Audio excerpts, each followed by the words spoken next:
দর্শক, ভারতের পশ্চিমবঙ্গের রাজনীতিতে নানান রকমের নাটক শুরু হয়েছে। যে নাটকীয়তার মধ্য দিয়ে দীর্ঘ ১ মাস ১১ দিনের যে আজকের এই নির্বাচনের ফলাফল ঘোষণার পরে এতদিন পর্যন্ত দেখা যাচ্ছে মমতা কিন্তু তার নিজস্ব আসনে সেটা কিন্তু কোনো চ্যালেঞ্জ করতে যায়নি। কিন্তু ১ মাস ১১ দিন পর আজকে ভারতের যে এই যে ক্ষমতাচ্যুত মুখ্যমন্ত্রী মমতা বন্দ্যোপাধ্যায় তার নিজস্ব যে আসন থেকে তিনি পরাজিত হয়েছিলেন, সেই পরাজিত আসনে এবার তিনি চ্যালেঞ্জ করে আদালতে শরণাপন্ন হয়েছেন। দেখেন, মমতার রাজনীতিতে এমন একটা ভাটা পড়েছে যেটা নিয়ে ইতিমধ্যে নানান রকমের জল্পনা কল্পনা, নানান রকমের আলোচনা সমালোচনা, ইতিমধ্যে তার পক্ষে বিপক্ষে মত অভিমত সবকিছু প্রকাশিত হচ্ছে। কিন্তু বিষয়টি হচ্ছে যে মমতা কোনোভাবেই যেন আজকে যে ফাঁদে পড়েছে সে ফাঁদ থেকে সে উঠতেই পারতেছে না। কারণ স্বয়ং তার নিজের দলের যে নেতাকর্মীরা তারাই তার সাথে পোল্টি মারছে।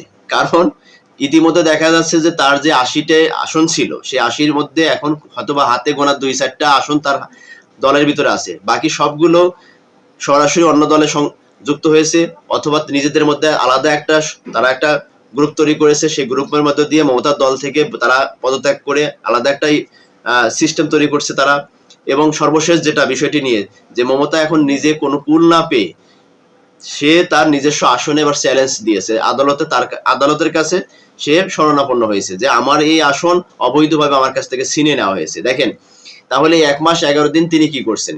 বহু চ্যালেঞ্জের মোকাবেলা তিনি হচ্ছেন ইতিমধ্যে, নানান রকমের কিন্তু ঝামেলার মধ্যে তিনি আছেন। বিশেষ করে আজকে তিনি কিসের জন্য ঝামেলা আছে সেই বিষয়টি আজকে আপনাদের সাথে শেয়ার করার চেষ্টা করব। তবে তার আলোচনায় যাবার আগে আপনাদের সাথে যে বিষয়টি নিয়ে একটু কথা বলার চেষ্টা করছি সেটি হচ্ছে যে মমতা বন্দ্যোপাধ্যায় আজকের এই অবস্থানে যে কয়টি সমস্যার কারণে তার সবচেয়ে মূল যে বাধা হয়ে দাঁড়িয়েছে সেটি হচ্ছে তার পরিবারতন্ত্র, যেটি আমি আপনাদের সাথে শেয়ার করব। যে আজকে প্রত্যেকটা রাজনৈতিক দলের অধঃপতন কোত্থেকে হয়? যখনই একটি রাজনৈতিক গোষ্ঠী বা রাজনৈতিক দল পরিবারতন্ত্র করতে যায় বা পরিবারের মানুষদেরকে, আত্মীয় স্বজনদেরকে বেশি সুযোগ সুবিধা দেয়, তখনই কিন্তু একটি দলের কিন্তু অধঃপতন হয়। একটি দল কিন্তু সর্বশান্ত হয়ে যায় শুধুমাত্র পরিবারকে প্রাধান্য দেওয়ার জন্য। দেখুন, আমাদের দেশের রাজনীতিতে যদি আপনারা তাকান, আওয়ামী লীগের ধ্বংসের পিছনে সবচেয়ে মূল কারণগুলো কি? আওয়ামী লীগের সবচাইতে যে পরিবারতন্ত্র যে বিষয়গুলো আছে, অর্থাৎ শেখ পরিবারের মানুষগুলো তারা যে পরিমাণ দুর্নীতি করেছে বা শেখ পরিবারের আত্মীয় স্বজন তারা যে পরিমাণ দুর্নীতি করেছে, এই দুর্নীতির কারণে কিন্তু শেখ হাসিনার অধঃপতন হয়েছে। এটা কিন্তু আমরা সবাই জানি। কারণ শেখ হাসিনা তার পরিবারকে যদি এতটা প্রাধান্য না দিত, এতটা যদি সুযোগ সুবিধা না দিত বা এতটা ভোগবিলাসিতার করার কোনো যদি সুযোগ বা না দিত, তাহলে আজকে হয়তো আওয়ামী লীগ তথা শেখ হাসিনার এই অধঃপতন বা ভরাডুবিটা হইতো না। তেমনি ঠিক একইভাবে মমতা বন্দ্যোপাধ্যায় তিনি তার পরিবারকে এতটাই সুযোগ সুবিধা দিয়েছে বা তার খুব কাছের কিছু ব্যক্তিকে এতটাই সুযোগ সুবিধা দিয়েছে যার কারণে আজকে মমতা বন্দ্যোপাধ্যায় এতটাই রাজনৈতিকভাবে সে কুক্ষিগত হয়ে গেছে, এতটাই মানে সংকটাপন্ন যে তার দলকে টিকিয়ে রাখার মতো এখন তার সামর্থ্য তিনি হারিয়ে ফেলেছে। ইতিমধ্যে আমরা দেখেছি যে পশ্চিমবঙ্গের যে এই মমতা বন্দ্যোপাধ্যায় তিনি মূল যে কংগ্রেস আছে সেই কংগ্রেসে যোগদান করারও কিন্তু একটা আমরা প্রক্রিয়া দিন বা একটা পরিকল্পনা সেটা আমরা দেখেছি যে সেখানে হয়তোবা তিনি মূল দল কেন্দ্রীয় যে কংগ্রেস আছে সেই কংগ্রেসের সাথে সম্পৃক্ত হয়ে যেতে পারে। সেটা নিয়েও কিন্তু অনেক জল্পনা কল্পনা ধোঁয়াশা এগুলো আছে। কিন্তু আমরা সর্বশেষ যেটা দেখতে পাচ্ছি যে বিজেপি ক্ষমতায় যাওয়ার পরে, বিজেপির সমর্থিত যে মুখ্যমন্ত্রী শুভেন্দু অধিকারী তিনি ক্ষমতায় যাওয়ার পরে সকল দিকে চারদিক থেকে যেভাবে মমতাকে ঘিরে ধরেছে, আগামীতে মমতার এই তৃণমূল কংগ্রেস টিকানো খুবই অসম্ভব। কারণ সর্বশেষ দেখা যায় যে সেখানে যে ১৯ জন তৃণমূল এমপি, এই যে সায়নী ঘোষ যিনি অভিনেত্রী সাবেক, এর নেতৃত্বে এই ৩০ জন কিন্তু তার বিরুদ্ধে একটা জোট তৈরি করছে। ১৯ জন, এর আগেও কয়েকজন গেছে।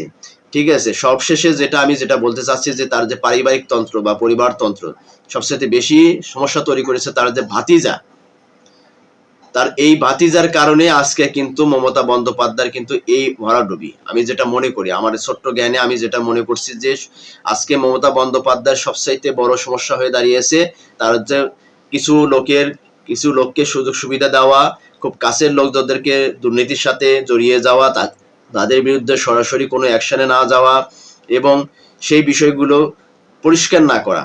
কারণ জনগণের সাথে যে তারা চিট করেছে, এই চিটারদের কোনো বিষয়ে তারা কিন্তু সেরকম মমতা বন্দ্যোপাধ্যায়ের পক্ষ থেকে তেমন কিন্তু পদক্ষেপ নেওয়া হয়নি।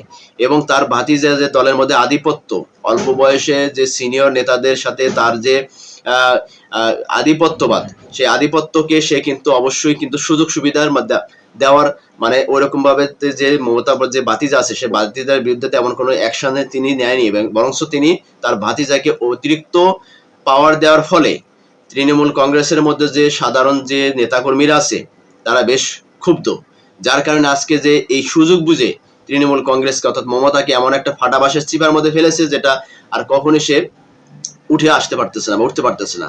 এই যে অভিষেককে বন্দ্যোপাধ্যায়, তাকে এতটাই সুযোগ দেওয়া হয়েছে, তিনি তৃণমূল সাধারণ সম্পাদক, তাকে এই অল্প বয়সে এত বড় একটা পোস্ট দিয়েছে, সাথে সাথে তিনি বিভিন্নভাবে দুর্নীতির সাথে এতটাই সম্পৃক্ত হয়ে গেছে, যার কারণে তৃণমূল কংগ্রেসের অনেক বয়োজ্যেষ্ঠ এবং সিনিয়র যারা নেতাকর্মীরা আছে, যারা অন্যান্য দল থেকে আসছে তৃণমূল কংগ্রেসে মমতাকে ভালোবেসে একটা সময়, তারাও কিন্তু এই বিষয়টিকে নিয়ে বেশ ক্ষুব্ধ যে অভিষেক এত অল্প বয়সে এরকম একটা দলের সাধারণ সম্পাদক প্রার্থী বা পদে রয়েছেন, এবং সেই পদটাকে তিনি ব্যাপকভাবে কিন্তু সেটা কিন্তু অবৈধভাবে বিভিন্নভাবে তিনি সেটা বল প্রয়োগ করেছে, যার কারণে চাপা ক্ষোভগুলো, এই যে তৃণমূল কংগ্রেসের যে চাপা ক্ষোভ আছে সেই ক্ষোভগুলো কিন্তু তারা পর্যায়ক্রমে সেটা কিন্তু বাস্তবায়ন করতেছে।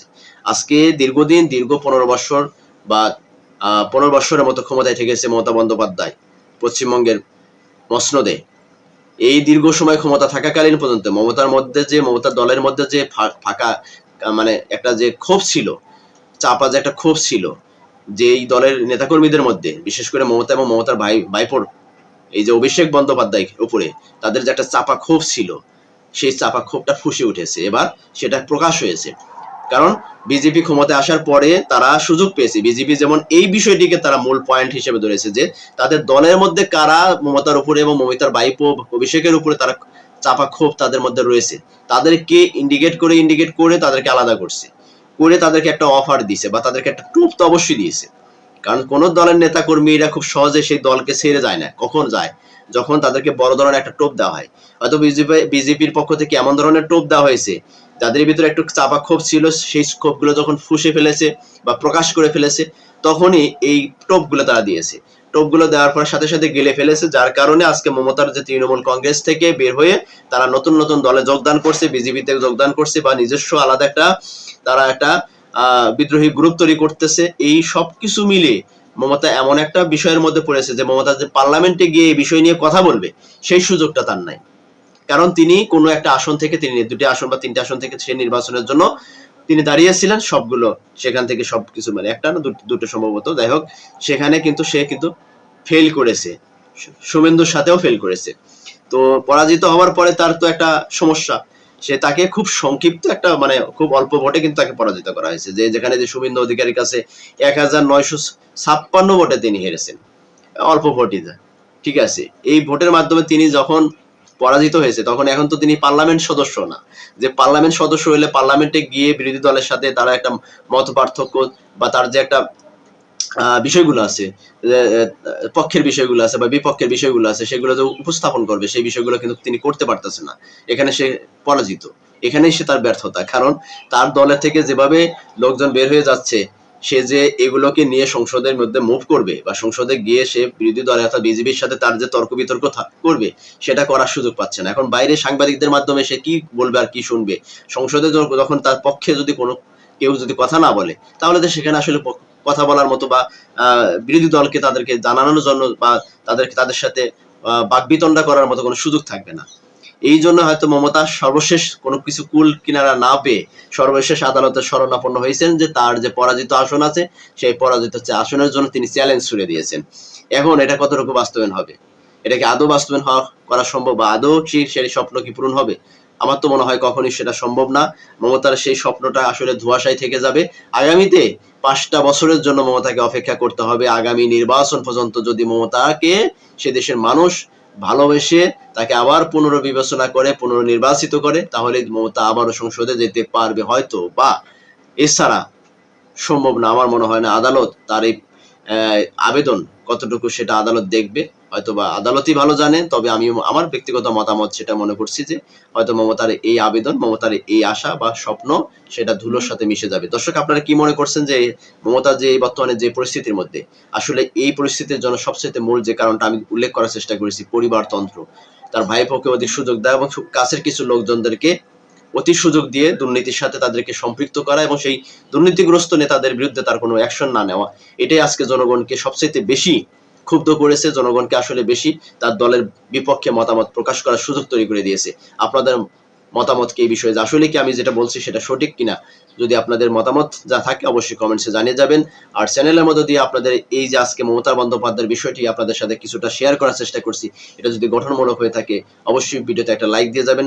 চ্যানেলে নতুন হলে অবশ্যই চ্যানেলটাকে সাবস্ক্রাইব করে পাশে থাকা বেল আইকন চেপে রাখবেন। ধন্যবাদ সকলকে, ভালো থাকবেন, সুস্থ থাকবেন, যার যার প্রতি নিজেদের অবস্থান থেকে অবশ্যই খেয়াল রাখবেন। আল্লাহ হাফেজ, আসসালামু আলাইকুম ওয়া রাহমাতুল্লাহি ওয়া বারাকাতুহু।